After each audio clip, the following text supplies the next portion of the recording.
சரி ஆரம்பிச்சிருங்க. இன்ட்ரோ குடுங்க. இன்ட்ரோ கொடுக்க சரி ஸ்டார்ட் பண்ணலாம். வணக்கம், இது எஃப்எல் தமிழ் டிஸ்கஷன். நான் உங்கள் அசாசின் பேசிகிட்டு இருக்கேன். நம்ம கூட இப்போ எரிஞ்சிருக்கிறது நிறைய பேர் இல்லை, ஒரே ஒருத்தர் தான் வந்திருக்காரு, ஹனிபல். கட்டரும்பா வணக்கம் முறை ஹனிபல். மாதிரி ஒரே ஒருத்தர் தான் இருக்கேன். வணக்கம். கழுது தெரிஞ்சு கட்டர் மனக்கறியா இல்லை, எவனும் குரூப்பில் மெசேஜ் போட்டாலும் பார்க்க மாட்டேங்கிறேன். அதனால் நாங்களே இருமை யார் இருக்காங்களோ இல்லையா ஒரு டேட் ஃபிக்ஸ் பண்ணி அன்றைக்கி ஒரு டைம் இது பண்ணி இது ப்ரெடிக்ஷன் பண்ணிடலான் இருக்கோம். வராங்க வரட்டோம்னு சொல்லிட்டு. சரி வாங்க, போன வீக்லேருந்து ஆரம்பிச்சிடலாம். போன வீக் என் டீமு சனிக்கிழமை சூப்பராக இருந்துச்சு. ஸ்ட்ராங்ஸு இதில் இருந்துச்சு. சண்டே அப்படியே தூக்கி தலைகீழ ஆயிடுச்சு அப்படிங்கிற 39 பாயிண்ட். செல்சி பண்ண வேலை, செல்சி அப்புறம் பண்ண டாட்டனம் பண்ண வேலை. இத்தனை நாளாக க்ளீன் ஷீட் வாங்கிட்டு இருந்த விக்காரியோ போன மேட்ச்சு பிரைட்டன்ட்டு இப்படி ஆவாயின்னு நான் எதிர்பார்க்கல அப்படிங்கிற.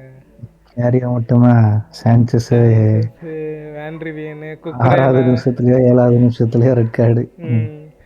அருமை. ஆனால் என்ன எதிர்பார்க்காத ரிகார்லிசன் ஒரு கோல் ஃபைனலி. இதில் பாருங்க, என் பெஞ்சில் 20 பாயிண்ட் இருக்கு. பெஞ்சு பூஸ்ட் போட்டேன். நான் இது வரல என் டீம்ல இவ்வளோ நாள் ப்ரூனோ ஃபெர்னாண்டஸ் ஒன்றும் பண்ணிட்டு ப்ரூனோ ஃபெர்னாண்டஸ் வெளியில் வச்சுட்டு செமன்யா உள்ள கொண்டு வந்தேன். பார்த்தா ப்ரூனோ ஃபெர்னாண்டஸுக்கு உள்ள. ஆமாம், என்ன பண்ணுறது, என் தலையும் அம்புமாவும் எவ்வளோ தான் ட்ரை பண்ணாலும் எவனும் கோலாக கன்வெர்ட் பண்ண மாட்டேங்கிறான். போன மேட்ச் நல்லா தான் ஆடலாம் எம்போமோ. ஐயா அவன் இருக்கிற எடுத்ததுலேருந்து எல்லா மேட்சும் நல்லா தான் ஆடிட்டு இருக்கான். சப்போர்ட் தான் இல்லை அவனுக்கு. சப்போர்ட் இருந்தானா தட்டி தூக்கிடலாம். அடுத்த மேட்ச் தட்டி தூக்குவாங்கன்னு நினைக்கிறேன். யாரு எம்போமோ குன்னுவாவும் ரிட்டர்ன் வந்துட்டான். ஆமாம், குன்னுவாவும் வந்துட்டான், இவனும் வந்துட்டான்னு நினைக்கிறேன். அட்னுவையும் திருப்பி வந்துட்ட மாதிரி சொல்லிட்டு இருக்காங்க சிட்டியில். சிட்டி தானே பேக் டு. சரி ஓகே, வாங்க அப்படியே நம்ம போன வாரம் யார் யார் என்னென்ன பிளேசஸில் சேஞ்சஸ் வச்சுருக்கா அப்படின்றது அதே 2வது இடத்துல ஹனிபல் மெயின்டைன் ஆகிட்டு இருக்கு. சேஞ்ச் இருக்குது, இப்போ பெருசாக எதுவும் இல்லை. அதே 3வது இடத்துல மார்ஷல். நம்ம எமாலின் எழுச்சி தான் வந்துட்டு கீழே கிடந்தாரு. கீழே கிடந்தாரு. திண்ணில இருந்தனுக்கு திடுக்குன்னு வந்ததா கல்யாணங்கிற மாதிரி எமாலின் எழுச்சி கிடந்து வந்துட்டாரு. பார்க்கலாம் மனுஷன் இந்த இது என்ன பண்ண போகிறாரு அப்படின்னு சொல்லிட்டு. இவர் வரவே மாட்டேங்கிறாரு. இது யாரும் இல்லை, இது யாரோட ஐடியும் இல்லை. ஹெவன்லி ஆக்ஷன் நம்ம இதில் ஒருத்தர் இருப்பார். அவர் இதுவரை நீங்கள் குரலை கூட கேட்டிருக்க மாட்டீங்க, அவரோட இதுதான். அப்புறம் நம்ம ஓபிட்டோ த டிக்டேட்டர் 37 பாயிண்ட்டு. அவருக்கு நிக்கோ வில்லியம்ஸ் 10 பாயிண்ட்டு. அப்படியே ஆப்போசிட்டாக நடந்துச்சு. ஓகே, நெக்ஸ்ட்டு என்னோட தான் பார்த்துருப்பீங்க ஆல்ரெடி, 39 பாயிண்ட்டு. நம்ம லோன் என்ன கிலோ போயிட்டாப்ல. அதான் நம்ம லோன் ஃபைல் கார்டை யூஸ் பண்ணி 47 பாயிண்ட்டு. பரவாயில்ல, அவர் பெஞ்சு பூஸ்ட்டு என் பெஞ்சு பூஸ்ட்டோடு தாண்டி இருக்குது. 10, 19, 21, 25 பாயிண்ட்டு பெஞ்சு பூஸ்ட் போட்டிருந்தானே எங்கேயே போயிருப்பார் மனுஷன்.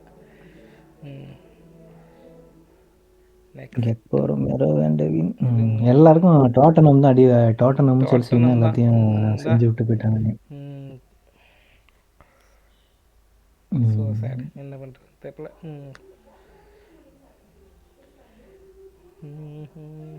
நெக்ஸ்ட்டு நம்ம பேட் ஃபுட்டு 39. சின்னியா வந்து ஆட்டோபிக்கில் டீம் எடுத்து சேஞ்சஸ் பண்ணால் சொதப்பிடுச்சு. கேப்டன் பரவாயில்ல, 18 பாயிண்ட்டு. ஜெரட் போவன் இவன் கன்சிஸ்டன்சி மெயின்டைன் பண்ணிகிட்டு இருக்கான். ஒரு மேட்ச் விட்டாலும் 3 மேட்ச் கோல் அடிச்சிடலாம். டச் வந்துடுச்சுன்னு நினைக்கிறேன். அதுக்கு முன்னால் 2 தானே இருக்குது. அதான் 2 மேட்ச் தான். நாட்டிங்ஹாம் ஃபாரஸ்டரும் ஒன்று, டோட்டனமோட அடிக்கலை, கிறிஸ்டலோட திருப்பி ஒன்று. ஆனால் அவனுக்கு பிக்சர் ஸ்டாஃபாக இருக்குது, எவர்டன், ஆர்சனல்.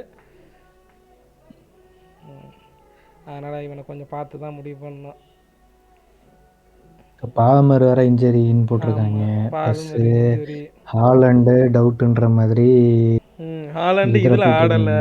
இப்போ இது என்னமோ EFL கப்பில் ஆடலை. சரி நெக்ஸ்ட்டு நம்ம ஜாய் பாய் வந்து அது ஒன்றுமில்ல நண்பர்களே. போன வாட்டி ஜாய் பாய் வந்து ஒயில் கார்டு ஆடுறேன்னு சொல்லிட்டு கிளிக் பண்ணி வச்சுருக்காப்புல.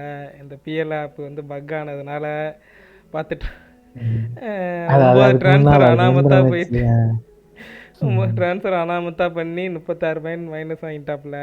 நான் கேட்டதுக்கு நான் அப்போ ஒயில் கார்டு ஆடலையா அப்படின்னு சொல்லிட்டு எங்கள்கிட்ட கேட்குறாரு. ஹாலாண்ட் வேறு இன்ஜுரியில் இருக்கான். நிறைய பேர் இவனை தான் கேப்டனாக போட்டிருக்காங்க. பேர்ன்லியோட எனக்கு தெரிஞ்சு மேபி ரெஸ்ட்டாக தான் இருக்க வாய்ப்பு இருக்குது. ஏன்னா பேர்ன்லி சின்ன சிசி டீம்ங்கிறதுனால. ஃபிக்சர் சிசி. பட் ஆனால் டீம் எப்படி இதாகுதுன்னு தெரியல. இல்லை, எனக்கு தெரிஞ்சு ரெஸ்ட்டு கொடுக்க வாய்ப்பு இருக்குது. ஏன்னா அடுத்து யூசிஎல் ஃபிக்சர்ஸ் இருக்குது.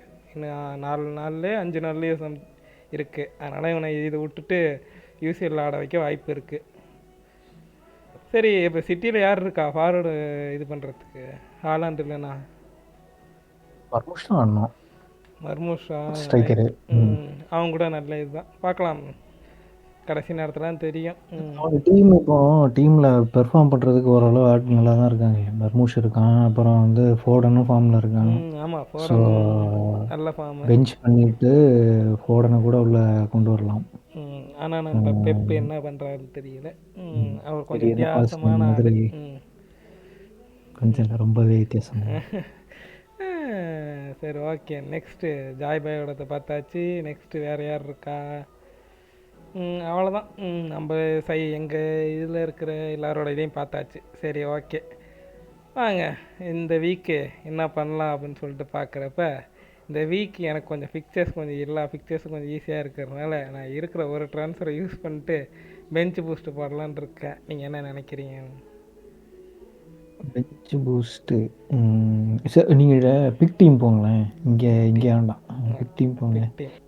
பிக் டீம் போயிட்டீங்கன்னா ஓகே. விக்காரியோக்கு ஈஸி, வேண்டவினுக்கு easy, Cucurella Brighton easy, Konsa Fulham okay. அது ஒரு மேபி நடக்கலாம், நடக்காமலும் போகலாம்ன்ற மாதிரி ஒரு டீம் தான். செமன்யோ ஓகே, கைசைடோ ஓகே, எம்போமோ ஓகே, சாலா கிறிஸ்டல் பேலஸு ஓகே, ஃப்ரண்ட்டும் நல்லா தான் இருக்குது. ஸோ ஆனால் எனக்கு தெரிஞ்சு இவனுக்கு யாரோட இது வெஸ்ட் ஹாம் யுனைடெட் இண்டாயை வந்து உள்ளே கொண்டு வர்றதுக்கு பாருங்க. ஏன்னா 7-5 யாரை கொண்டு வெளில எடுக்கிறது, அதுதான் இப்போ ஒரு கேள்வி. சரி, இப்போ நெக்கோ வில்லியம்ஸுக்கு யாரோட மேட்ச்சு? கீழே நெக்கோ வில்லியம்ஸுக்கு யாரோட மேட்ச்சு? சண்டர்லாண்டோட. ஆமாங்க, பேசாமல் நீங்கள் வந்து அந்த ஒரு ட்ரான்ஸ்ஃபரை பண்ணிட்டு நீங்கள் வந்து பெஞ்சு பூஸ்ட் போட்டு விடுங்க. ஏன்னா பெஞ்சு பூஸ்ட் போட்டு விட்டா யாரையும் உள்ளேயும் கீழேயும் மேலேயும் கீழேயும் மாற்றிட்டு இருக்க வேண்டாம். ஆமாம், ஏன்னா இருக்கிற யாரை நான் உள்ளே வைக்கிறது, யாரை வெளில எடுக்கிறேன்னு தெரியாமல் உட்காந்துருக்கேன். நீங்கள் இருக்கிற ஒரு ட்ரான்ஸ்ஃபருக்கு பேங்க்கில் 2.5 இருக்குது. அப்புறம் இன்னொரு விஷயம், அதாவது போன வீக்கு கேமில் வந்து ரெட் கார்டு வாங்கின நம்ம செல்சி யார், சுவாரஸா சான்சேஸ் வந்து அடுத்த மேட்ச் ஆடுவாப்பில். ஏன்னா அது வந்து டேக்கிள் ரெட் கார்டுங்கிறதுனால ஒரு மேட்ச் தான் வேலிடாக இருக்கும் அப்படின்னு சொல்லிட்டாங்க. மறுபடியும் வந்துடுவார். ஆமாம், அதனால் நீங்கள் ட்ரான்ஸ்ஃபர் இன்கேஸ் மாற்றலான்னு வச்சுருந்தீங்கன்னா மாற்றிடாதீங்க அப்படின்றதுனால சொல்லிக்கலாம். சரி, ஓகே. வேன் விசாகா தூக்கிட்டு நம்மள்ட்ட இப்போ 6.8 இருக்குது. யாரை கொண்டு வரலாம்? கொண்டு வரலாம். நல்ல டிஃபெண்டரே கொண்டு வரலாம்ன்றான். யாரை கொண்டு வரலாம்? நீங்கள் செல்சியில் யாரையும் எடுக்க முடியாது. செல்சியில் எடுக்க முடியாது, இது முடிஞ்சிடுச்சு. செனசிக்கு வந்து நல்ல பாயிண்ட் தான் இருக்குது. ஆமாம், நீங்கள் பார்த்தீங்கன்னா எல்லா மேட்சுக்கும் அவனுக்கு வந்து டேக்கிள் பாயிண்ட்ஸ் வந்துடுது செனசிக்கு. டிஃபென்சிவ் கான்ட்ரிபியூஷன்ஸ் வந்துடுது. சாரி, அதனால் செனன்சியே உள்ளே கொண்டு வரலாமா? செனசிக்கு வந்து டீசெண்டாக தான் இருக்குது. ப்ளஸ் வேறு கேஇ பாருங்கள். கேஇ லிவர்பூலோட நெக்ஸ்ட் மேட்ச், அடுத்த மேட்ச் எவர்டனோட, ஒரு மேட்ச் பர்ன்மவுத், அடுத்த மேட்ச் ஆர்சனல். கொஞ்சம் டஃப் தான். ஆர்சனலுக்கு எப்படி போகுது சீசன்? நியூ கேசிலோட வெஸ்ட் ஹாம் ஈஸியாகிடுது. 11 ஃபிக்சர்ஸ் பரவாயில்ல. நீங்கள் வந்து அர்சனல்லேருந்து யாராவது ஒருத்தர் கொண்டு வரலாம், இல்லைன்னா செனசி கொண்டு வரலாம். 2 பேரில் யாராவது ஒருத்தர். யார்? டிம்பரா கேலஃபியோரியானா டிம்பரை கொண்டு வரலாம் எனக்கு தெரிஞ்சு. ஏன்னா கேலஃபியோரி வந்து ரொட்டேட் பண்ணுறான், ஆனால் டிம்பரை வந்துட்டு மோஸ்ட்லி ஸ்டார்டிங்லேயே கொண்டு வரான். ஆனால் போன மேட்ச்சு 79 தான் ஆடி இருக்கான். இவனோட இதை பாருங்க, கெலஃபியோரி வந்து எப்படி ஆடிருக்கான்னு பாருங்க. கேலிஃபியரி போன மேட்ச் ஃபுல்லாக அவனும் இது கிட்டத்தட்ட ஒரே மாதிரி தான். ஒரு மேட்ச் உள்ள, ஒரு மேட்ச் ஃபுல்லாக பாதி அந்த எல்லா மாதிரி தான். மேட்சும் ஆடிருக்காங்க. இல்லை 60க்கு மேலே ஆடினாலே உங்களுக்கு வந்து 2 மேட்ச் பாயிண்ட் வந்துடும். அதுதான் அந்த 2 வந்துடும். பாயிண்ட் வந்துடும். ஸோ இப்போ வந்து ஆனா எனக்கு தெரிஞ்சு இவனுங்க 2 பேரை விட செனசிக்கு அதிக பாயிண்ட் இருக்குல்ல. இல்லை 2 பேருக்கும் ஆமாம், செனசிக்கு அதிக பாயிண்ட் தான் இருக்குது. ஃபார்ம்னா இவன் தான் ஃபார்மில் இருக்கான் அப்போதைக்கு. ஆனால் இவனுக்கு பிக்சர் ஸ்டஃப்பு அடுத்து வர 2 மேட்சஸ்ஸு யார் இவனே உள்ளே கொண்டு வந்துடுவோமா? செனசி எடுத்துட்டு வாங்க. செனசியே எடுத்துகிட்டு வரும். செனசி பரவாயில்ல, அப்பயும் நம்மளுக்கு 2 இருக்குது கையில். இவனை போட்டுட்டு நீங்கள் பேசாமல் பெஞ்சு பூஸ்ட்டை போட்டு விட்ருங்க. அதான் பண்ணலான் இருக்கேன். ஓகே. சரி ஓகே, பெஞ்சு பூஸ்ட்டை போடுறேன் தான். பிளேயர் வச்சு ஆக்டிவேட்டட். Play bench boost. எனக்கு டவுட் வர ஒரே இது இவன் மட்டும்தான். ஏன்னா இவனுக்கு மட்டும் சிட்டியோட, மற்றபடி எல்லாருக்கும் ஓகே. அருமையாக டீம் செட் ஆகிவிட்டது.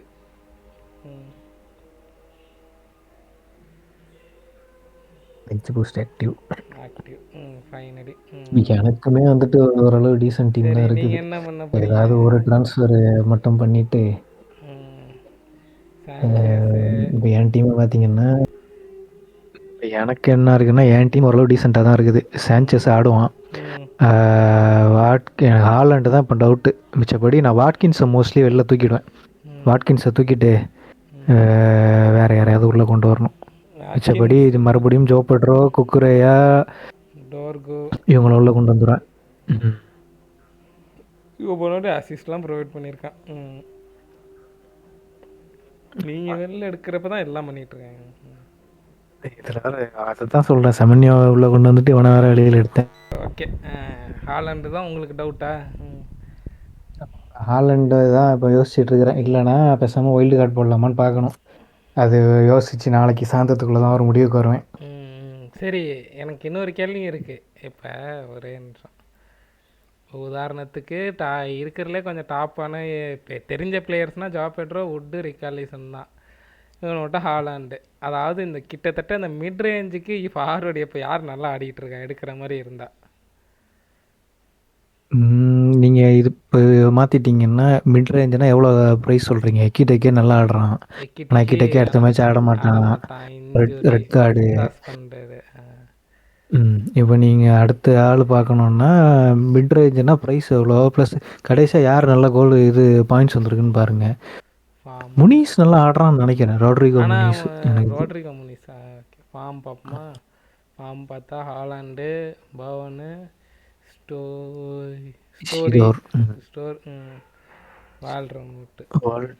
வால்டமாடா, அதுக்கப்புறம் எவனில்சனு, ஃபாஸ்டர், கேலட்லிவனு, மட்டேட்டா பார்க்கலாம் கிறிஸ்டல் பேலஸ். ஆனால் அடுத்த மேட்ச்சு சிட்டியோடைய லிவர்பூலோட. எவர்டன் அடுத்த மேட்ச்சு ஒரு மேட்ச் விட்டு பிக்சர்ஸ் டஃப்பாக இருக்குது. ஏன்னா முனிஸ் நல்லா ஆடணுன்ற மாதிரி அன்னைக்கு யாரோ என்கிட்ட பேசிகிட்டு இருந்தாங்க. அதனால தான் ஆனால் இது ஃபிக்சர் ஸ்டஃப்பாக இருக்குது. ஃபிக்சர் ஸ்டஃப் ஆஸ்டன் வில்லா பெருசாக ப்ராப்ளம் இல்லை. ஆஸ்டன் வில்லாக்கு என்ன தான் ஆச்சு அப்படிங்கிற மாதிரி தான் இருக்குது. வுட்டு, நெமிஷா, செஸ்கோ இன்னும் ஆடவே ஆரம்பிக்கல. ரவுல், கலியாண்டோ, மயாண்டா அப்போ நீங்கள் வந்து போகிறதா இருந்தால் மேலே பவன், ஜெராட் பவன் ஆல்ரெடி வச்சுருக்கீங்க. மிட் ரேஞ்சுக்கு வந்து இப்போதைக்கு அவன் தான் ஸ்கோர் பண்ணியிருக்கான். ஜெராட் பவன் மிட் ரேஞ்ச் ப்ரைஸ்னால் அவன் தான். ஏன்னா எவனில்சனும் நல்லா ஆடி இருக்கான்ல. எவனில்சன் பாருங்க. எவனில்சன் ஓகே, நல்லா தான் ஆடி இருக்கான். ஒரு மேட்ச்சு அசிஸ்ட்டு, ஒரு மேட்ச்சு கோலு கான்ட்ரிபியூஷன்ஸ் இருக்குது. மிட் ரேஞ்சுனா இஷிதோரு, பவானு, எவனில்சனு.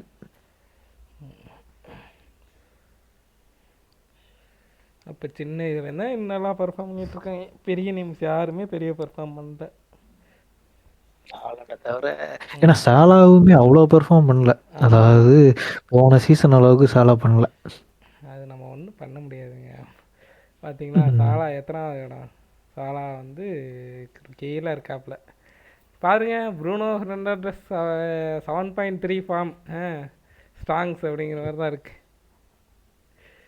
அடிச்சிருக்கான் அன்னைக்கு ஒரு 10 பாயிண்ட்டு, இடையில 2 பாயிண்ட்டு, அதுக்கப்புறம் மறுபடியும் அப்புறம் 10 பாயிண்ட்டு. ஆனால் என்ன இப்போ கொஞ்சம் பின்னாடி ஆடுறதுனால தான் கொஞ்சம் டவுட்டாக இருக்குது. பெனால்ட்டி மட்டும்தான் இவன் எடுக்கிறான் டீமில்.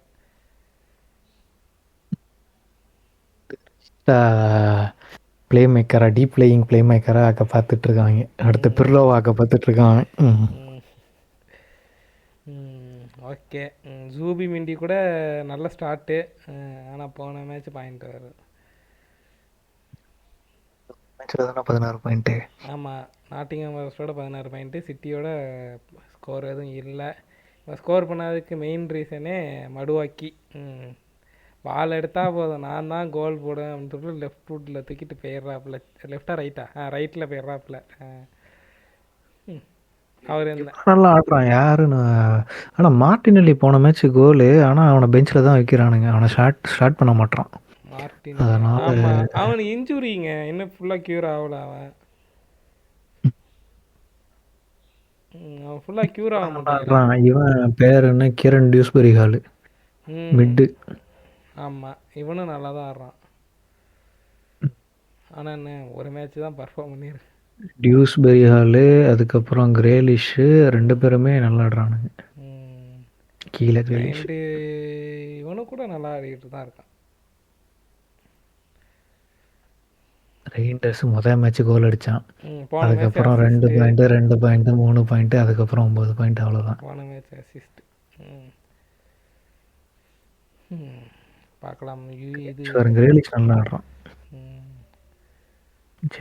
மார்டினெல்லியை ஃபுல்லாக அவன் கொண்டு வந்துட்டான். மார்டினெல்லி ஸ்டார்ட் பண்ண மாட்டான் மோஸ்ட்லி. ஆமாம், அவனுக்கு இன்னும் ஃபுல்லாக க்யூர் ஆகலையா இல்லை எதனால தெரியல. அவன் இருக்கிற சாக்கா மடுவக்கே அவன்கிட்ட இருக்கிற டீமுக்கு வந்து அவன் பெஞ்சில் தான் இருப்பான். ஸ்டார்டிங் வந்து மேபி கப் கேம்ஸில் தான் கொண்டு வருவான்னு நினைக்கிறேன். ஆனால் மடுவாக்கி தான் பெருசாக பர்ஃபார்ம் பண்ண மாட்டேங்கிறாங்க. அவனை தூக்குனா தான் என்ன அவன். மடுவைக்கு நல்லா தான் ஆடுறான்.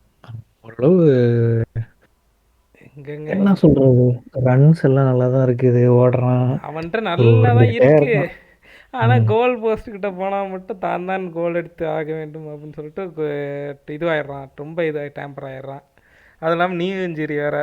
எவனு அதுக்காக தான் வந்து செல்சி அவனை வந்து வித்துட்டாங்கன்னாங்களே. நம்ம டெசிஷன் மேக்கிங் இல்லை.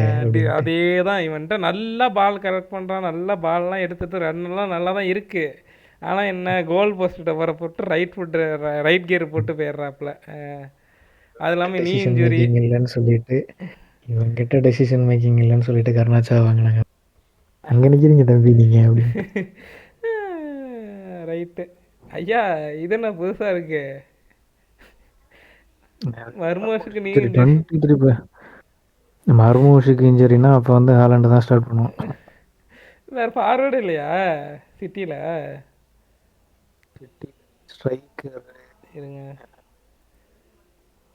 அதுக்கப்புறம் யார் இருக்கா ஸ்ட்ரைக்கர்? ஃபார்வேர்டு ஆஸ்கார் பாபு இருந்தான். அதுக்கப்புறம் ஃபார்வேர்டு ஹாலண்ட் மட்டும்தாங்க இருக்கான். ஏன்னா இவனுங்க வந்து ஆக்சுவலாக அப்படி சொல்ல முடியாது. ஏன்னா மர்மூஷை வந்து இவனுங்க மிட்ஃபீல்டில் போடுறானுங்க. மர்மூஷை இங்கே மேலே இப்போ பார்த்தீங்கன்னு சொன்னால் டோக்கு விங்கரு, ஃபோர்டனும் மிட்டு தான், பெர்னாடோ விங்கு, ராட்ரிகோ மிட்டு, மர்மூஷு விங்கும் ஆடுவான், ஸ்ட்ரைக்கரும் ஆடுவான். ஆஸ்கார் பாபு வந்து மேபி விங்கராகவும் ஆடலாம், ஸ்ட்ரைக்கராகவும் ஆடலாம். ஆனால் சின்ன பையன். மிச்சபடி செர்க்கியும் இன்ஜுரி. ஸோ வந்து இவனுக்கு வேறு வழியே இல்லை. ஒன்று அவன் வந்து ஃபால்ஸ் 9 போட்டு இவனை ஆட வைக்கணும், யார் ஃபோர்டனை ஆட வைக்கணும், இல்லைன்னா இவனை ஸ்டார்ட் பண்ணியே ஆகணும். ஓகே, சரி ஓகே. நெக்ஸ்ட் கேம் வீக்கில் பார்ப்போம் என்ன தான் பண்ணுறாங்கன்னு சொல்லிட்டு. ஏன் டீமை வச்சு பெருசாக பர்ஃபார்ம் பண்ணி கொஞ்சம் மேலே வந்தால் நல்லாயிருக்கும் அப்படின்னு தோணுது. பார்ப்போம். பார்ப்போம். வரணும். சரி, ஓகே. இந்த வீக்கோட ஃபைனலி நம்ம ஒரு 20 நிமிஷத்துக்கு ஒரு வீடியோ ரெடி பண்ணிட்டோம். மெயின் ரீசன் மார்ஷல் தம்பி இல்லாத ஒரே காரணம் தான் அப்படின்னு. 10 நிமிஷத்தில் வரேன்ட்டு மெசேஜ் அனுப்பியிருந்தான், ஆனால் வரல. அவன் வரமாட்டான். சரி, அவன் வந்திருந்தா வந்துருந்தானா. இப்போ இன்னொரு 1/2 மணி நேரம் போகும். ரைட்டு. இதை நான் மறந்துட்டேன் பாருங்க. போனாட்டி டீம் ஆஃப் தி இது பெருசாக எவனும் பர்ஃபார்ம் பண்ணல. மிட்டு தான் போனாட்டி பர்ஃபார்ம் பண்ணியிருக்காங்க. பிளேயர் ஆஃப் தி வீக் வந்து கேட்ச். சரி, ஓகே நண்பர்களே. இப்போ இந்த வீக்கோட வீடியோ கொஞ்சம் சின்னதாகவே ரெடி பண்ணிட்டோம். இதே நாங்கள் இது கண்டினியூ பண்ண ட்ரை பண்ணுறோம். ஏன்னா பெருசாக பட்டு யாருமே பார்க்க மாட்டீங்கன்னு தெரியும். அதனால் இந்த இதை நாங்கள் மெயின்டைன் பண்ணிக்கிறோம். பார்க்க மாட்டீங்கன்னு தெரிஞ்சு போடுறோம். அதுவரையும் உங்களிடமிருந்து விடைபெறுவது நான் உங்கள் அசாசின், அப்புறம் ஹனிபல். நன்றி, வணக்கம். நன்றி, வணக்கம்.